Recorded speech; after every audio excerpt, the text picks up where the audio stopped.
Le point vert de la caméra s'est allumé dans l'obscurité totale, alors que le couvercle de l'ordinateur portable était déjà fermé. La pièce était plongée dans le noir.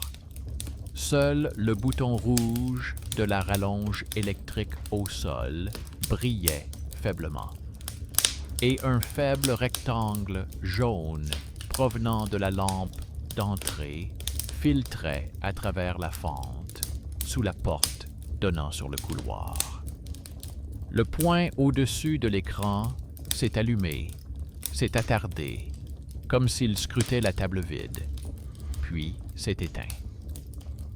Quelques minutes plus tard, une ligne sèche est apparue dans le bureau en ligne de l'interphone, indiquant une tentative d'entrée avec une clé de service, bien que l'ascenseur soit à l'arrêt et que personne n'ait ouvert la porte d'entrée. Près de la prise électrique dans le coin, une odeur de plastique chaud se fit sentir un peu plus fortement. Avant de passer à l'histoire elle-même, je salue brièvement, comme à mon habitude, ceux qui m'écoutent en ce moment. Je m'adresse à ceux qui ont le bruit d'un lave-vaisselle en fond sonore, qui voyagent dans un minibus de nuit, qui sont allongés dans une pièce sombre et regardent le plafond. Je vous invite à écrire dans les commentaires dans quel contexte vous avez écouté cette histoire jusqu'à la fin. Et je vous souhaite une écoute paisible, mais attentive. Ici, il n'y aura pas de miracle, seulement ce que les gens eux-mêmes mettent en œuvre et ce que la technologie reflète patiemment. La femme s'appelait Lara, mais les clients la connaissaient sous son nom de scène, au son doux et à la promesse de voir plus loin. En réalité, c'était une personne ordinaire avec un ensemble de peurs ordinaires. Un studio loué en périphérie, une propriétaire qui se souvenait tous les 6 mois d'augmenter le loyer, une mère dans un village avec une longue liste de médicaments. Son emploi officiel avait pris fin depuis longtemps. Elle avait été remplacée au bureau par quelqu'un de plus jeune et de plus docile. Lara devait gagner sa vie et ne pas retourner vivre avec sa mère dans une seule pièce. Internet lui a offert une solution. Si elle se montrait un peu plus attentive aux gens, elle pouvait gagner de l'argent grâce à cette attention.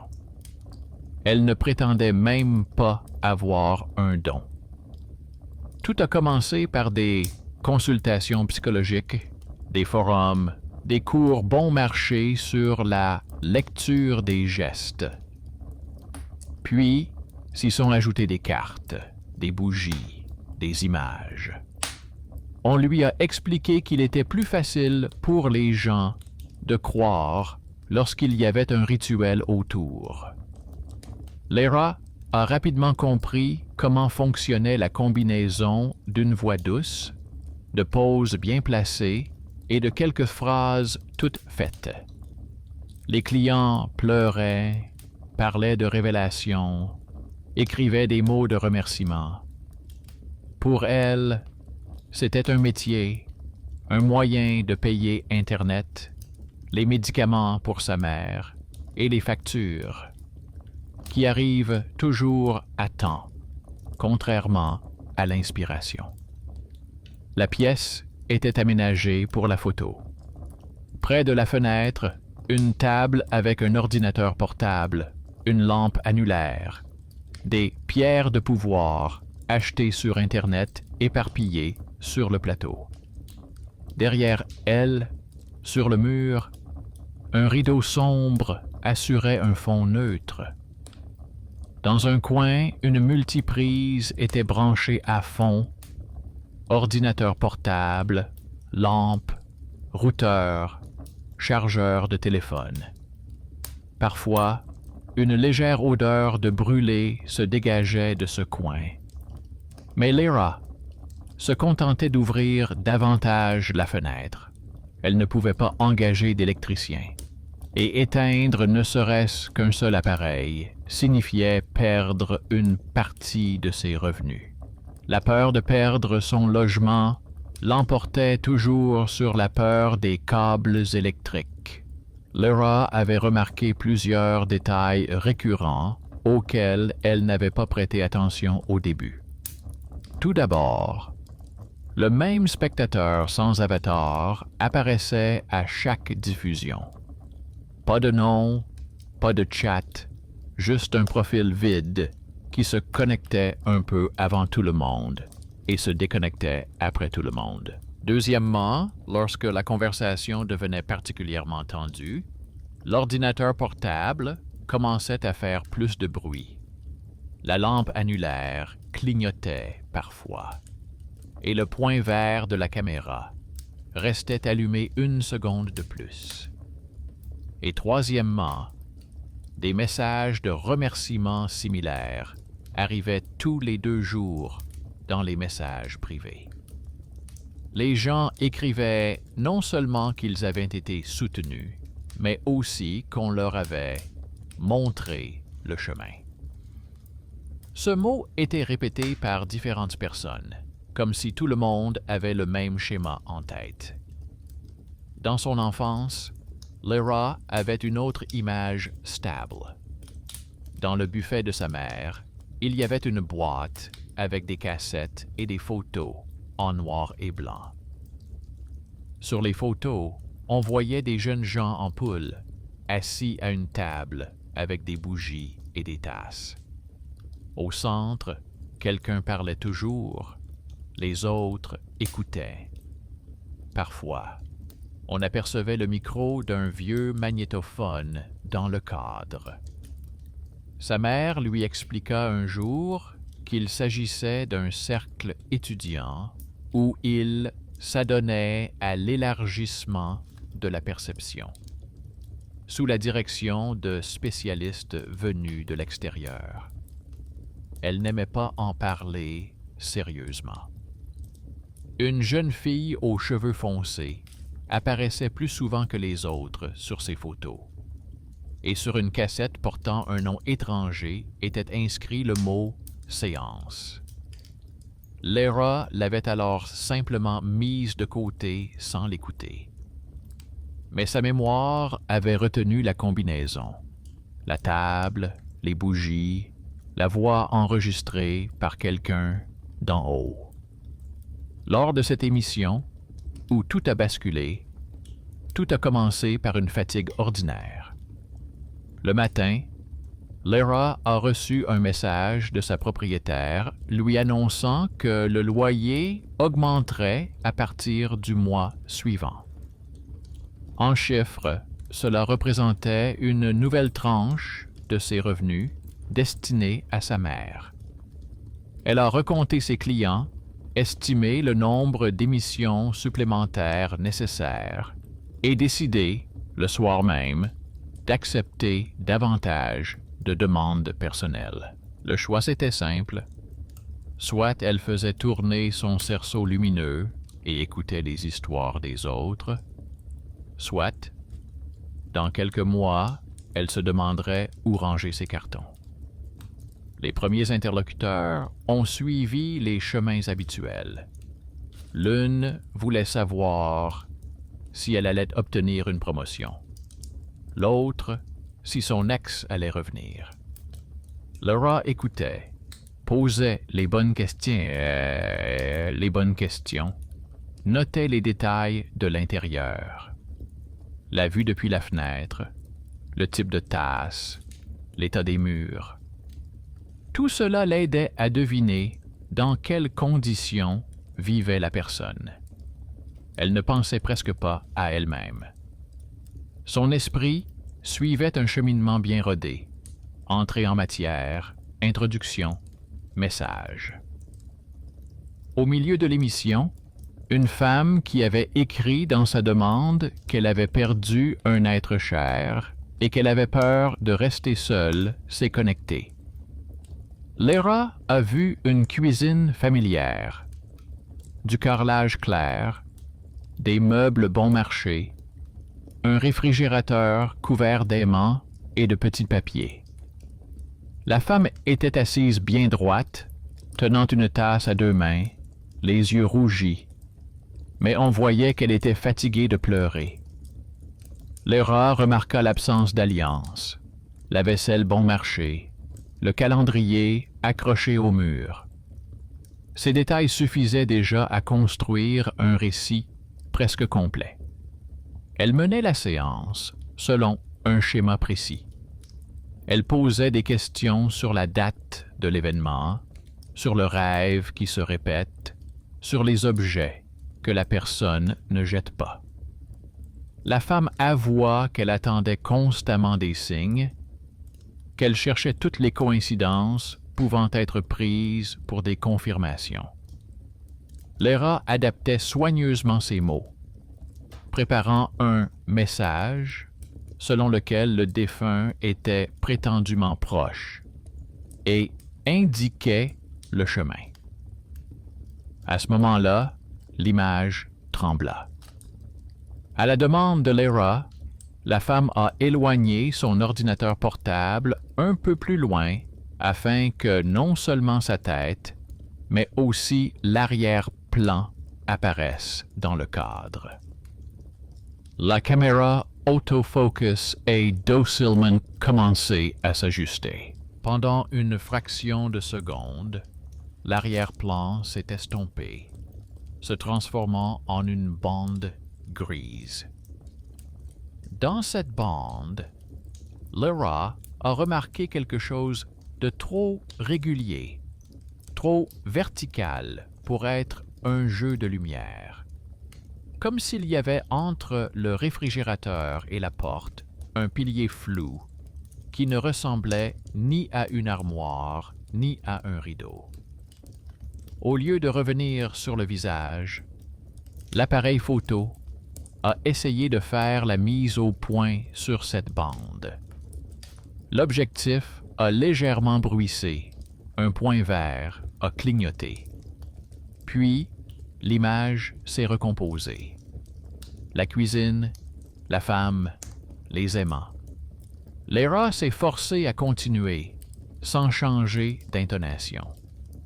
La cliente n'a rien remarqué. Après l'émission, elle a envoyé un message de remerciement à Lara. Il y avait peu de texte. La phrase principale disait « Elle écrivait que Lara lui avait montré le chemin et qu'elle était heureuse que quelqu'un ait enfin vu celui qui se tenait à ses côtés. » Cette phrase resta gravée dans l'esprit de Lara comme un éclat. Jusqu'alors, elle était habituée au mot « chemin » comme à un cliché. Ici, il semblait trop concret. Le matin, Lara a ouvert l'enregistrement de l'émission et, pour la première fois depuis longtemps, elle s'est regardée avec un regard extérieur. Elle a fait défiler jusqu'au moment voulu, en coupant le son.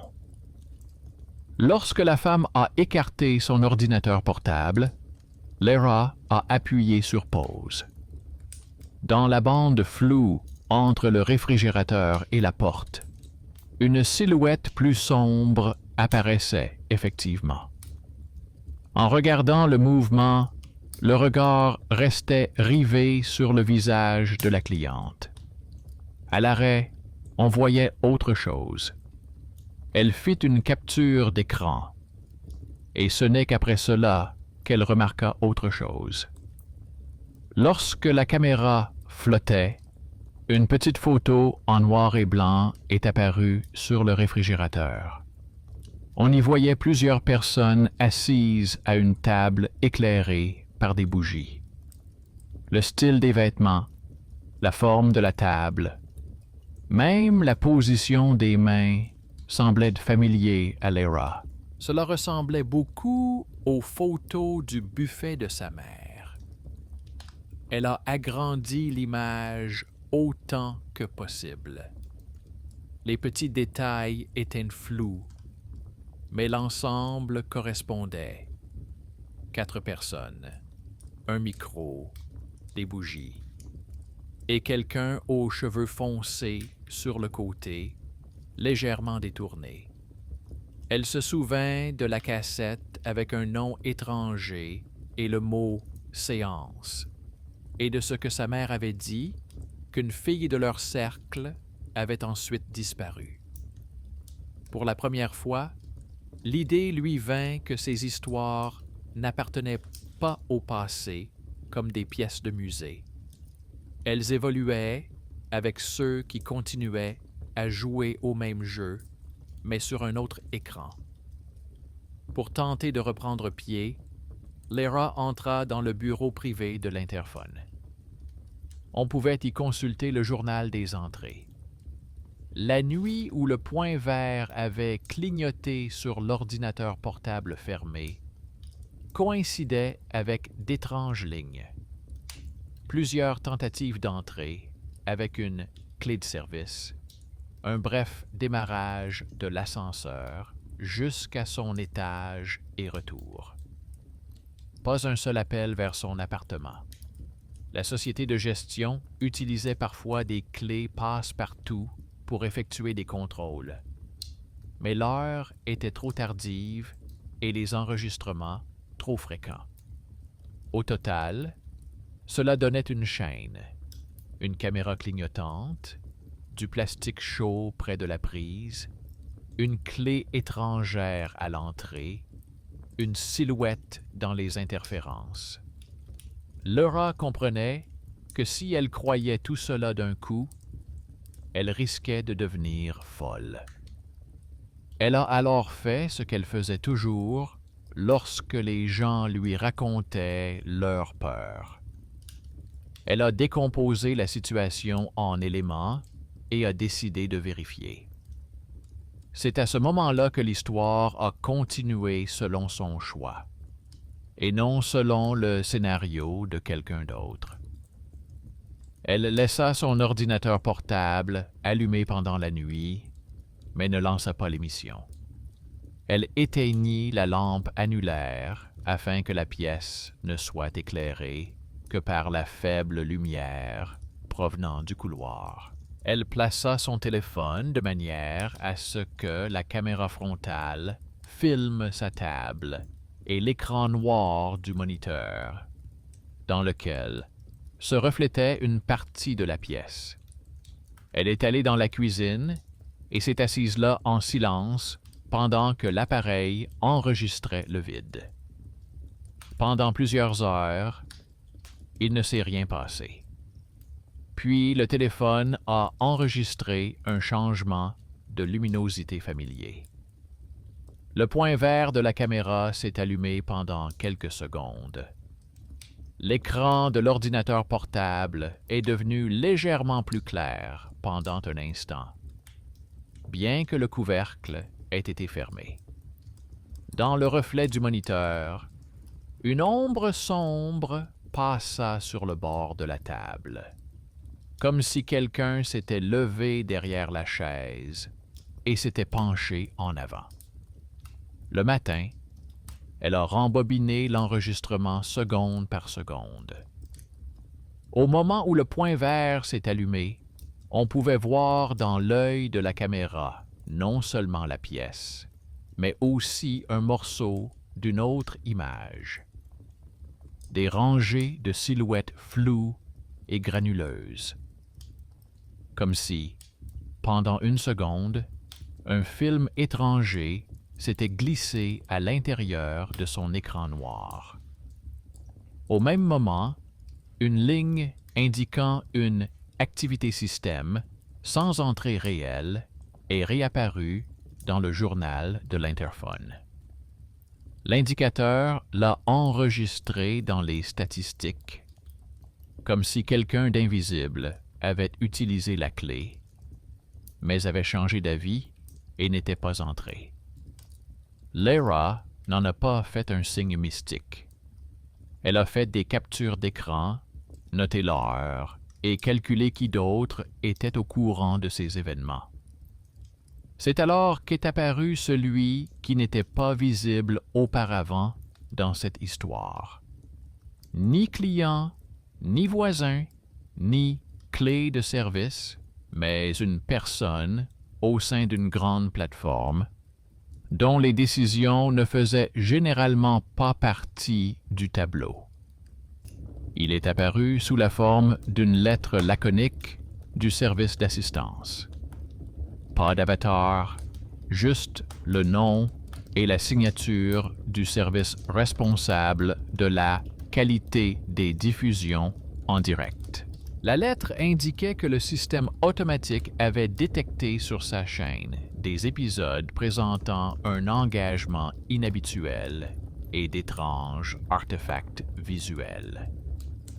Il était souligné qu'il n'y avait pas d'infraction aux règles, mais que les spécialistes souhaitaient comprendre ce qui retenait l'attention des téléspectateurs à certains moments précis. Un graphique était joint à la lettre. Une ligne d'attention régulière, un pic brutal sur l'extrait avec la cuisine et les interférences, puis, à nouveau, une baisse. Il écrivait qu'il avait revu les extraits et remarqué une bizarrerie. Au moment où la caméra perdait la mise au point, l'image en arrière-plan semblait changer, et pas seulement à l'intérieur d'une seule pièce. Dans le bruit de compression, on devinait des silhouettes qui n'auraient pas dû être là. Le système de reconnaissance de quoi que ce soit restait silencieux, mais l'outil de modération, entraîné à détecter les changements brusques de scène, réagissait comme si une autre couche était ajoutée à l'émission. Il a honnêtement admis qu'il ne pouvait pas lui montrer le rapport technique complet, mais qu'il pouvait essayer de basculer sa chaîne sur un autre serveur et de désactiver temporairement certains algorithmes d'amélioration. Pour cela, il fallait accepter le mode test. Il ne pouvait pas prendre cette décision, mais elle le pouvait. Lara a lu la lettre plusieurs fois. Il n'y avait rien d'extraordinaire dans la formulation. Seulement des mots sur les anciens ensembles d'apprentissage, sur les rares conflits de flux, sur le fait que parfois des échos de données archivées se retrouvaient dans les émissions en direct. Elle a accepté presque immédiatement. Dans sa réponse, elle a demandé de considérer cela comme un nettoyage technique et non comme un caprice. Elle a joint l'heure des interférences, une capture d'écran avec la silhouette, un exemple de message avec la phrase « route ». Il a répondu brièvement, mais de manière concise. Sa chaîne a été mise en mode test, une partie des décorations et des filtres a été désactivée, le système d'enregistrement tiendra un journal détaillé. Au bas de la lettre, il a ajouté de manière informelle qu'il était lui-même curieux de voir où cela mènerait et que dans leur service, ils n'étaient pas confrontés tous les jours à des archives qui reprenaient vie. Lara a lancé la diffusion suivante avec le sentiment que derrière elle, quelqu'un la regardait non seulement en tant que spectateur, mais aussi en tant que technicien. Dans la liste des spectateurs, en plus du profil anonyme habituel, un autre profil est apparu, marqué comme modérateur interne. Le chat portait sur des sujets habituels. Les gens demandaient à voir le chemin, à expliquer les signes. Elle se surprenait à trouver que chaque mot concernant le chemin avait désormais un poids particulier. Dans ses réponses générales, elle gardait la conversation superficielle, s'éloignant des images pour se concentrer davantage sur des conseils simples. Lorsqu'une femme d'âge moyen, avec la mention « demande répétée » s'est présentée pour un appel vidéo, Lera a presque machinalement accepté l'appel. L'écran a affiché une pièce avec une bibliothèque, un vieux tapis, un mur couvert de cadres. Dans l'un des cadres était accrochée une photo, en noir et blanc, avec la même table et les mêmes bougies. Les mêmes bougies. Lera a reconnu les silhouettes. Sa mère, jeune, était assise légèrement sur le côté. À côté d'elle, un homme à lunettes. Un peu plus loin, une jeune fille aux cheveux foncés, qu'elle se souvenait avoir vue sur les photos de sa mère. Maintenant, cette même photo était accrochée chez une personne complètement différente, dans un autre appartement. La cliente raconta qu'elle avait récemment trouvé chez elle une boîte contenant de vieilles cassettes et des photos. Elle dit que sa parente aînée avait participé à des séances à l'université, puis avait disparu, et que la famille avait essayé de ne pas en parler. Elle disait qu'après avoir vu ces photos, elle était tombée par hasard sur la chaîne de Lera, et que cela lui avait semblé être la suite de l'histoire d'autrefois. Lera écoutait et voyait en même temps comment la caméra, même en mode test, s'accrochait à nouveau au cadre accroché au mur. À chaque réglage de l'exposition, le visage de la jeune fille aux cheveux noirs sur la photo apparaissait un peu plus clairement. Comme si, dans cette pièce, l'éclairage ne changeait pas selon la volonté de la lampe, mais selon la volonté de celui qui avait autrefois mis le film dans la boîte. Après l'émission, elle a reçu un nouveau courrier du même employé.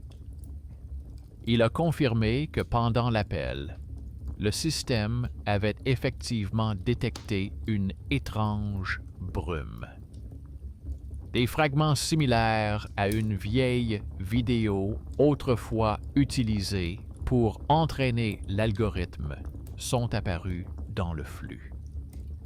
Il ne pouvait pas divulguer officiellement les détails, mais il a laissé entendre qu'il existait dans les archives un ensemble d'enregistrements numériques domestiques datant de la fin du siècle dernier. On y voyait des personnes assises à une table éclairée à la bougie, discutant de signes et de choix. Des expériences sur la rétention de l'attention étaient associées à cet ensemble. Pour une raison obscure, une partie de ces scénarios apparaissait précisément sur sa chaîne. Le lendemain, il lui a finalement envoyé un court extrait des archives, en coupant le son et en masquant les visages avec un masque standard. Une image granuleuse, une table, 4 silhouettes, des bougies. Mais même sous le flou, Lera a reconnu la posture de sa mère et l'inclinaison de la tête de cette même jeune fille. Sur la table se trouvait un minuteur de cuisine en forme de petite maison. Elle en avait vu un exactement identique sur la photo du réfrigérateur de sa première cliente. L'objet avait voyagé à travers les décennies, des tables du cercle étudiant, à la pellicule, aux archives de l'Institut, au stockage numérique, au kit pédagogique, à une recommandation fortuite au fond d'une cuisine étrangère. Lyra était assise dans sa chambre louée, avec une rallonge près du mur et une odeur de plastique chaud. Et elle comprenait que ce n'était pas seulement l'angoisse d'un étranger qui passait à travers son éther, mais aussi une vieille expérience que quelqu'un avait autrefois considérée comme un matériau sans importance. Elle pouvait continuer à montrer le chemin en faisant semblant que tout reposait sur son intuition, ou elle pouvait commencer à comprendre comment ces chemins étaient arrivés à l'écran. Elle choisit la deuxième option, même si cela signifiait risquer de perdre un revenu confortable. Lorsqu'elle rendit visite à sa mère la fois suivante, elle n'évita plus le sujet. Dans l'appartement, où l'odeur de soupe et de médicaments était toujours présente, elle sortit une vieille boîte de cassettes et montra à sa mère une photo imprimée provenant des archives, sur laquelle figuraient des visages masqués. Sa mère la regarda longuement, puis avoua qu'elle avait effectivement signé des autorisations pour l'utilisation des enregistrements à des fins scientifiques, espérant que ceux-ci resteraient enfouis quelque part dans des armoires profondes. Elle lui parla de cette fille qui avait pris les paroles des animateurs trop au sérieux et qui, après les séances, avait radicalement changé de vie. La version officielle parlait d'un déménagement. Les rumeurs officieuses parlaient d'une tragédie dont tout le monde préférait taire l'existence. La mère a dit que c'était précisément à cause de cette histoire qu'elle n'aimait pas, toute sa vie, que les gens jouent avec les attentes des autres sous le couvert d'une vision particulière. Lyra est rentrée chez elle avec un mélange de culpabilité et de lucidité. Culpabilité d'être devenue, en fait, une nouvelle voie dans un ancien schéma. Lucidité quant au fait qu'il n'y a pas de silhouette anonyme. Il y a des gens qui, autrefois, s'asseyaient à une table éclairée à la bougie, racontaient leur peur au micro et croyaient qu'on leur montrerait le chemin. Il y a des institutions qui transformaient ces confessions vocales en ensembles anonymes destinés à la recherche. Il y a des plateformes qui achetaient ces ensembles afin que les algorithmes puissent mieux retenir l'attention du public. Et il y a elle, assise devant son ordinateur portable, le dernier maillon de la chaîne qui a accidentellement attrapé cette queue. Tout dépendait ensuite des décisions de petites personnes que l'on ne remarque généralement pas. D'elle, de l'employé du service d'assistance, de la mère qui, après de nombreuses années, a finalement dit la vérité. La lourde ombre mystique commençait à se dissiper en une série de chèques, de contrats, d'anciennes signatures et de lignes dans les journaux. Mais cela ne rendait pas l'histoire moins inquiétante. Au contraire, elle devenait plus proche. Mais cela ne rendait pas l'histoire moins inquiétante. Au contraire, elle la rendait plus proche. Lyra comprenait qu'elle pouvait s'arrêter là, décider que tout cela était dû à de vieilles cassettes et à des algorithmes, et continuer l'émission. les gens voulaient quand même entendre une voix assurée. La plateforme était satisfaite des chiffres. La propriétaire de l'appartement des virements réguliers, la mère de l'argent pour les médicaments. Mais le simple fait que les confessions d'inconnus datant des décennies précédentes refassent surface dans ses émissions lui restait en tête comme une épine. Elle savait à quoi ressemblaient les gens qui écrivaient ensuite sur la voie tracée et imaginait trop bien où cette voie pouvait mener si elle était éclairée, non pas par ceux qui étaient à ses côtés, mais par les enregistrements d'inconnus. Le soir, elle s'est assise à sa table, sans allumer la lampe, et a rédigé une demande officielle d'assistance. Elle ne demandait pas une analyse abstraite, mais des détails concrets. Quels ensembles de données étaient liés à sa chaîne? D'où provenaient les fragments d'archives et s'il était possible d'en supprimer complètement l'influence. Le formulaire était long, il fallait remplir des champs sur l'appareil, la version du navigateur, etc.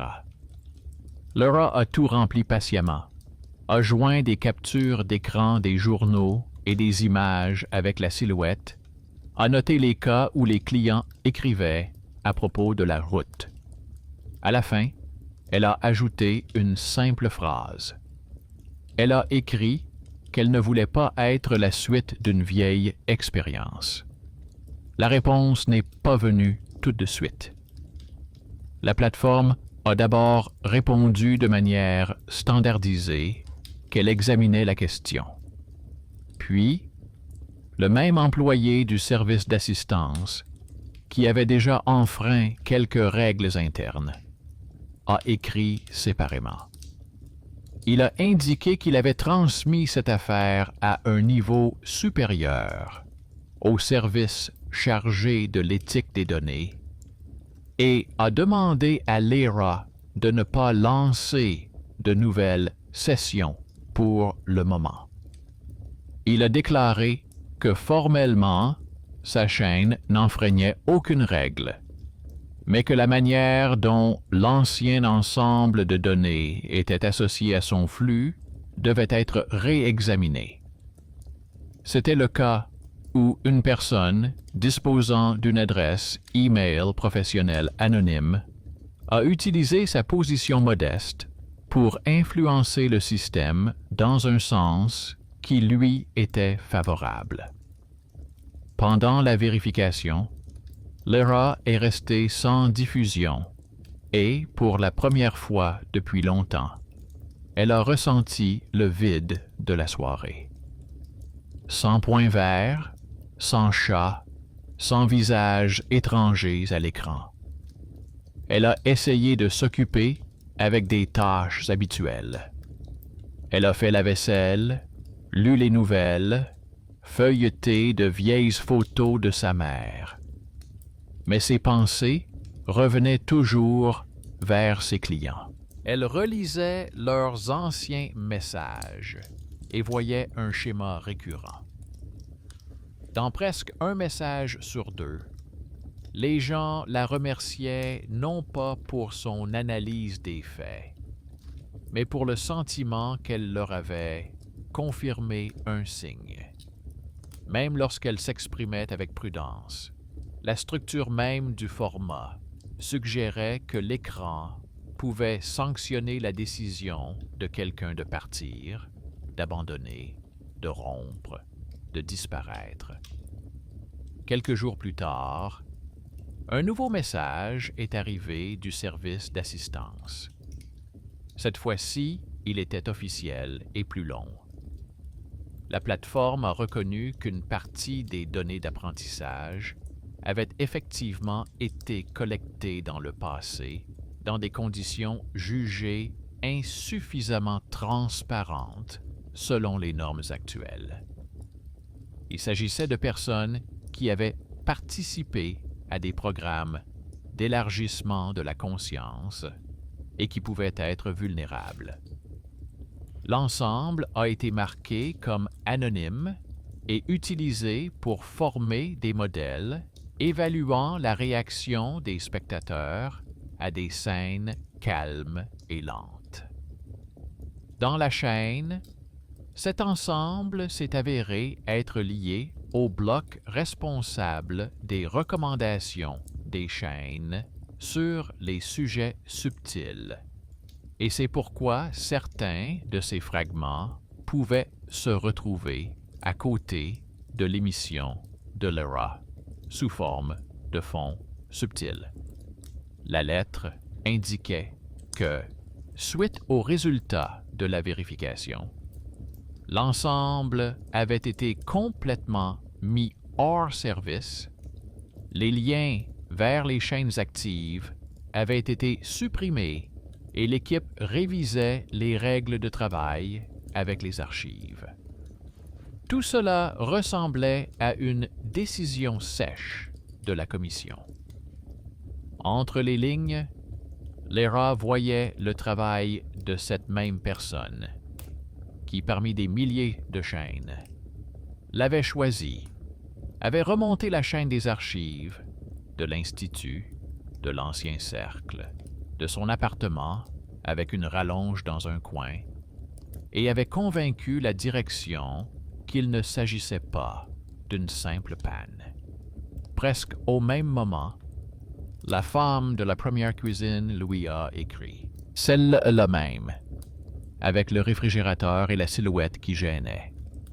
Elle a raconté en détail qu'elle avait longuement revu l'enregistrement de l'émission, cherchant un sens à chaque bruit, et qu'à un moment donné, elle avait senti que cette chasse aux signes commençait à l'effrayer. Elle a dit qu'elle était allée consulter un médecin en personne, qu'elle lui avait parlé de sa perte, de l'émission et de la phrase sur la route. Selon la femme, le médecin l'a aidée à comprendre qu'elle ne cherchait pas un soutien, mais un ordre. Et cela lui a fait plus peur que toutes les ombres de la cuisine. Elle a remercié Lyra, non pas pour sa vision mystique, mais pour le fait que la voix à travers l'écran s'était interrompue une fois et avait provoqué une fissure dans l'image. Après quoi, elle avait pris conscience à quel point elle était prête à se soumettre à des coïncidences fortuites. Cette lettre a été pour Lyra une sorte de tournant intérieur. Elle a montré que même dans un vieux scénario, quelque chose peut se passer différemment. Tous ceux qui entendent parler de la route ne la suivent pas jusqu'au bout. Certains font demi-tour à temps. Mais il serait absurde de compter sur des revirements fortuits. Elle a pris une décision qui semblait auparavant impossible. Elle a cessé de vendre la vision comme un service. Elle n'a pas fermé la chaîne. Elle savait trop bien comment fonctionne l'attention pour simplement disparaître. Mais elle a complètement changé le format. Dans la première nouvelle émission, elle a allumé la caméra sans décor, sans pierre, sans bougie, sans tissu sombre derrière elle. Juste une table, un ordinateur portable, un éclairage normal. Au début de l'émission, elle a honnêtement expliqué que l'ancienne voyante ne parlerait plus des chants et des signes, mais de la façon dont fonctionnent ceux qui les produisent. Elle a expliqué comment se forment des phrases telles que « ils ont montré le chemin », pourquoi les algorithmes font remonter en tête de liste des images aux silhouettes floues, et pourquoi d'anciens enregistrements provenant de laboratoires peuvent se retrouver dans les recommandations actuelles. Elle a demandé aux téléspectateurs de ne pas considérer cela comme une révélation des miracles, mais comme une instruction pour résister à leur propre désir de rejeter la responsabilité sur l'écran. Une partie des spectateurs est partie presque immédiatement. Le chat s'est vidé, les dons ont cessé. Certains ont été mécontents de voir une personne qu'ils considéraient comme leur guide se défaire de ce rôle.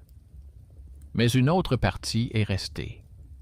Les gens ont écrit qu'ils découvraient pour la première fois d'où venaient les astuces de la lecture à froid, comment le montage et le choix de l'angle de vue aidaient à susciter l'émotion souhaitée, comment le serveur encourageait les formulations alarmistes et pourquoi les remerciements pour le chemin s'accumulaient chez ceux qui ne savaient pas du tout où aller. Le spectateur anonyme continuait à apparaître, mais il se comportait différemment. Au début, comme d'habitude, il est entré un peu avant le début, restant silencieux dans les statistiques. Puis, un soir, il a disparu en plein milieu de l'émission, alors que Lyra expliquait comment les vieilles cassettes transformaient les gens de participants en ensemble de marques. Il n'est plus réapparu. Les étranges entrées de services nocturnes ont disparu des journaux de l'interphone. Le journal est devenu un ennuyeux ensemble d'allées et venues des voisins. L'électricien, qu'elle a finalement appelé à ses frais, a changé l'ancienne prise, proposé une autre rallonge et marmonné quelque chose à propos d'une surcharge des lignes. L'odeur de plastique chaud dans le coin a disparu, remplacée par la poussière habituelle. Les silhouettes reflétées dans l'écran ne se sont pas dissipées tout de suite. Au début, lorsqu'elle s'asseyait devant son ordinateur portable le soir, elle avait toujours l'impression qu'une ombre s'épaississait derrière le dossier de sa chaise. Mais lorsqu'elle vérifiait avec la caméra de son téléphone, elle ne voyait qu'un couloir vide, une porte, du papier peint. Pas de tables étrangères, pas de bougies, pas de minuteries en forme de maison. Et chaque fois qu'elle se convainquait que seule sa propre vie apparaissait à l'écran, elle ressentait un soulagement léger mais perceptible. Bien sûr, d'autres sources de revenus ont commencé à apparaître. Une analyse honnête du fonctionnement des manipulations est moins bien rémunérée que des promesses assurées. J'ai dû trouver un emploi à temps partiel classique, avec des horaires fixes et un système de primes ennuyeux. Au début, ma mère, qui vit dans un village, ne comprenait pas pourquoi sa fille avait démonté pièce par pièce ce qui la faisait vivre. Mais lorsqu'elle a appris que les anciens enregistrements de leur cercle ne circulaient plus sur les serveurs et que le jeu avait été ajouté à la liste des jeux interdits, elle a admis qu'il lui était désormais plus facile de vivre avec le souvenir de cette jeune fille aux cheveux noirs. Au moins, sa voix n'était plus noyée dans le brouhaha des émissions inquiétantes d'autres personnes. L'employé du service d'assistance, devenu pour Lyra un allié invisible, est resté une personne au nom neutre dans sa boîte mail.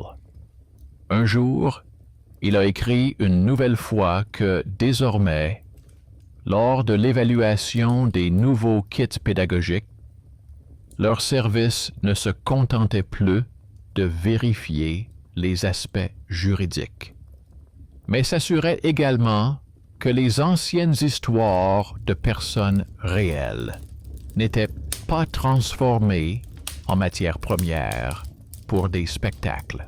Il a avoué qu'il ne l'avait pas faite par idéalisme, mais parce qu'il trouvait désagréable de penser que la voix de quelqu'un, autrefois confiée à un micro, était désormais sortie de son contexte et greffée à un stream aléatoire.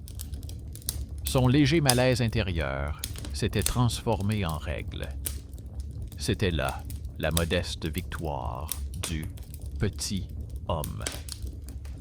Les clients du passé apparaissaient parfois dans les commentaires. Certains regrettaient l'ancien format, d'autres écrivaient qu'ils étaient devenus plus prudents vis-à-vis des signes. Plusieurs personnes ont avoué avoir essayé de revoir leurs anciennes décisions, prises autrefois lors d'enregistrements, et y avoir vu non pas la volonté des forces supérieures, mais le désir d'obtenir l'autorisation d'un adulte étranger. Lara ne se présentait pas comme une thérapeute, ne transformait pas sa chaîne en cours magistraux. Elle montrait simplement comment fonctionnaient les scènes auxquelles elle-même et ses spectateurs participaient. Les silhouettes n'ont pas été transportées dans un plan mystique.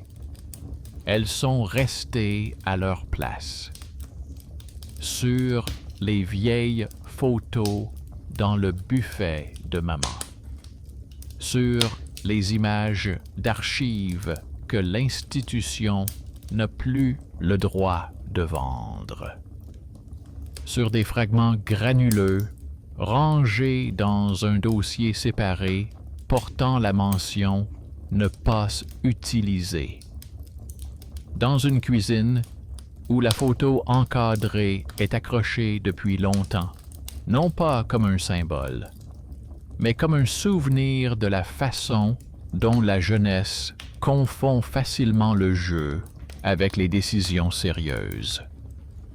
La caméra de son ordinateur portable clignote encore parfois lorsque le logiciel est mis à jour. Des lignes étranges apparaissent parfois dans les journaux de l'interphone lorsque le technicien redémarre le système. Mais pour Lara, ce ne sont plus des signes, mais des raisons de vérifier le contrat, d'appeler un réparateur, d'écrire une lettre. Elle est restée une personne qui gagne sa vie en prêtant attention aux détails des autres. Seulement désormais, son travail ne consiste plus à transformer les perturbations en présages, mais à montrer où se situe exactement la frontière entre une erreur du réseau et ce que les gens sont prêts à faire si on ne leur rappelle pas, attend que derrière chaque écran se cachent des mains vivantes, des peurs, des signatures et de vieilles cassettes enregistrées autrefois pour la science. Dans cette histoire, la justice ne ressemble ni à une punition, ni à un miracle. Elle ressemble à un arrêt sur image dans lequel tous les participants prennent enfin leur place. Une mère qui cesse de prétendre que le passé n'était pas dangereux. Un employé du service d'assistance qui ne se considère plus comme un simple rouage. Une femme qui décide de ne pas suivre la voie tracée, mais de se rendre dans le cabinet d'un spécialiste en chair et en os. Et Lara, qui pour une fois laisse ses propres tours de passe-passe se retourner contre elle et, au lieu d'ajouter du brouillard, allume la lumière normale et montre une pièce vide. Cela suffit pour que la silhouette, que personne n'a appelée, reste enfin à sa place, dans les limites de l'ancien enregistrement et non dans la vie actuelle de quelqu'un. Quelques mois plus tard, l'histoire s'est presque effacée du quotidien. Laura devait penser à d'autres choses. Son emploi du temps de travail, le trajet pour rendre visite à sa mère, le prix des médicaments, de nouvelles vidéos où elle analysait non pas le destin, mais les mécanismes de manipulation. La chaîne ne connaissait pas une croissance fulgurante, mais elle ne mourait pas non plus. Sous les vidéos apparaissaient des commentaires laconiques de personnes qui avaient déjà trop d'inquiétudes dans leur téléphone. Elles écrivaient qu'après les analyses, elles avaient un peu moins peur de la caméra qui clignotait et un peu plus des clauses étranges, des accords et des contrats. À cette époque, dans une autre ville, dans un autre appartement presque identique, vivait ce même employé du service d'assistance. Il avait ses propres fatigues, rapports interminables, files d'attente de tickets, plaintes automatiques, disputes avec ses collègues sur ce qu'il fallait considérer comme normal. L'histoire avec Laura dans sa boîte mail ressemblait à quelques échanges, 2 rapports et un document interne que les juristes n'aimaient pas du tout. Mais il revenait quand même parfois à ses courriers. Il devait consulter d'autres chaînes. Parmi les streams de jeux vidéo, les émissions culinaires et les blogueurs bruyants, il y avait aussi de nouveaux voyants. Les algorithmes relevaient un schéma familier. De longues émissions, des gestes lents, des gens assis pendant des heures devant la caméra, attendant que quelqu'un leur dise quoi faire de leur peur. Quelque part, à la lisière de ces flux, il recommençait à voir des pics d'engagement dans des endroits vides.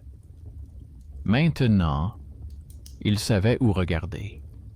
Il avait appris à freiner ses histoires avant qu'elles ne se transforment en un nouveau nœud inextricable. Lorsqu'il voyait des artefacts étranges, il n'attendait pas les plaintes. Il soulevait la question des données, vérifiait si un ensemble oublié n'était pas collé au nouveau canal. L'argument était simple et compréhensible pour ses supérieurs. Il n'était pas avantageux pour la plateforme que d'anciens enregistrements, collectés dans des conditions douteuses, apparaissent dans un flux en direct, puis fassent l'objet d'articles. Au niveau des systèmes, il parlait le langage sec des risques. En réalité, il était motivé par le sentiment désagréable que la voix ancienne de quelqu'un était à nouveau utilisée comme toile de fond pour la panique de quelqu'un d'autre. Parfois, il se rendait sur la chaîne de Laura non plus en tant que modérateur, mais en tant que spectateur. Il mettait ses vidéos en arrière-plan pendant qu'il traitait des demandes des autres. Il l'entendait expliquer calmement que le sentiment d'un signe apparaît souvent lorsqu'une personne a déjà presque pris une décision, mais a peur de la revendiquer comme sienne. Comment elle montre où le marketing appuie sur le besoin de transférer la responsabilité. Comment elle décompose en éléments les techniques qu'elle utilisait elle-même autrefois. Il n'y avait pas d'autocritique dans sa voix. Il y avait quelque chose qui lui manquait. Le classement patient d'une peur désordonnée en catégories compréhensibles. Il savait que la plupart des spectateurs ici ne saurait jamais rien de l'ancienne expérience, des cassettes, de la façon dont un ensemble de données s'était coincé dans les algorithmes. Ils n'en avaient pas besoin. Il leur suffisait que quelqu'un qui ne réagissait pas à chaque bruit soit apparu dans leur vision personnelle du monde. La mère de Lyra a également continué à vivre avec cette histoire à sa manière. Elle sortait parfois la boîte contenant les cassettes pour s'assurer qu'elles étaient bien là, puis la rangeait à nouveau au fond du buffet. L'Institut a envoyé une lettre officielle reconnaissant qu'une partie des travaux de ces années-là ne correspondait pas aux normes éthiques actuelles. Elle contenait beaucoup de mots prudents et aucune responsabilité personnelle. Mais le simple fait de reconnaître les faits était déjà pour elle une sorte d'excuse. Elle n'a pas jeté les cassettes. Elle s'est dit que ce n'était pas une malédiction, mais un rappel. Quand quelqu'un s'assoit devant un micro, il faut absolument qu'il y ait quelqu'un qui pense aux conséquences, pas seulement à l'intérêt que pourrait présenter l'enregistrement. Quant à la femme de la cuisine, avec ses aimants sur le réfrigérateur et sa photo en noir et blanc, la vie ne lui a offert ni suite mystique ni héroïque. Elle a continué à aller voir son thérapeute, tantôt en colère, tantôt fatiguée, tantôt faisant de petits pas. Elle n'a pas retiré la photo, mais elle a cessé de la considérer comme une carte. C'est devenu simplement une photo de famille, sur laquelle quelqu'un avait autrefois cherché des réponses, là où il n'y en avait pas. Elle écoutait parfois les enregistrements de Lyra dans leur nouveau format, non pas pour y trouver des signes, mais pour y trouver un point d'appui. Quelqu'un dans un autre appartement explique honnêtement comment fonctionnent les mécanismes de séduction. Dans l'entrée de Lyra, l'interphone continuait parfois à émettre des sons étranges après avoir été réinitialisé. L'électricien venait sans cesse, changeait des petites pièces, maugréait contre le vieil immeuble. L'ascenseur s'arrêtait parfois entre 2 étages, obligeant les habitants à appuyer nerveusement sur les boutons. La nuit, des portes claquaient quelque part. Des pas résonnaient dans l'escalier. L'immeuble restait vivant, avec ses bruits et ses pannes. Mais, dans ce bruit, il n'y avait plus cette combinaison particulière, le clignotement de la caméra, l'entrée sans personne, la silhouette tirée d'un vieux film et la phrase sur la route indiquée. Lyra se surprenait parfois à écouter inconsciemment ces bruits. Elle savait à quel point le cerveau pouvait facilement compléter l'image si on le poussait à le faire. Elle savait que dans n'importe quelle ombre, on pouvait voir n'importe qui si on était suffisamment fatigué. Et chaque fois qu'elle remarquait ce réflexe chez elle, elle n'essayait pas de s'en débarrasser. Elle se disait simplement qu'à ce moment-là, il ne fallait pas étouffer la peur par un rituel, mais vérifier ce qui était écrit dans le contrat, qui était responsable du câblage, qui avait signé les papiers, qui appuyait sur les boutons. L'histoire, qui avait commencé comme une histoire d'horreur sur un médium voyant une silhouette dans la chambre, s'est terminée comme les films d'horreur se terminent rarement, par des documents ennuyeux, des lettres internes, des demandes d'assistance et une révision des règlements. C'est précisément cet ennui qui a été le principal soulagement. Là où auparavant il semblait que quelqu'un se tenait derrière, il ne restait plus que des personnes vivantes avec leurs erreurs, leurs angles morts, et la possibilité d'au moins, parfois, reconnaître cette cécité. Et lorsqu'un spectateur demandait dans le chat d'une nouvelle émission de regarder où le menait son chemin, Lyra ne cherchait plus de silhouettes dans les interférences. Elle proposait de regarder ce qui était déjà visible à la lumière normale. L'histoire de la famille, les papiers que la personne avait signés, les peurs qu'elle fuyait. Parfois, cela ne suffisait pas. Parfois, c'était suffisant. Mais au moins, plus personne ne la remerciait d'avoir montré le chemin à celui qui était apparu à l'écran, issu du passé d'un autre. Ce chemin est resté dans les archives, sous clé, avec la mention « plus jamais ça ».